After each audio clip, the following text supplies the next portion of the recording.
আলো ঝলমলে বিনোদন জগতে আবারও দুঃসংবাদ। মাত্র 23 বছর বয়সেই বিদায় নিলেন ফিলিপাইনের জনপ্রিয় মডেল ও অভিনেত্রী জিনা লিমা।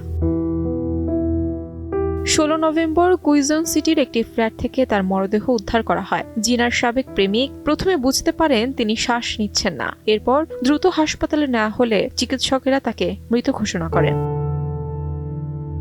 ধারণা করা হচ্ছে হার্ট সংক্রান্ত জটিলতার কারণেই তার মৃত্যু হয়েছে। যদিও মৃত্যুর প্রকৃত কারণ জানতে শুরু হয়েছে ময়নাতদন্ত। পুলিশ জানায়, যদি কোনো আলামত পাওয়া যায় তবে এটি হত্যাকাণ্ড হিসেবে বিবেচিত হবে, আর কিছু না পেলে স্বাভাবিক মৃত্যু হিসেবেই চূড়ান্ত করা হবে।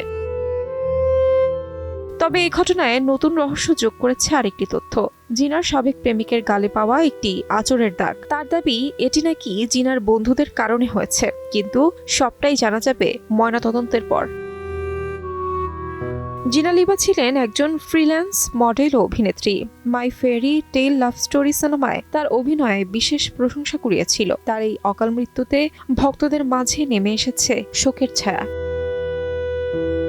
তাহমিনা তন্নি, সময় সংবাদ।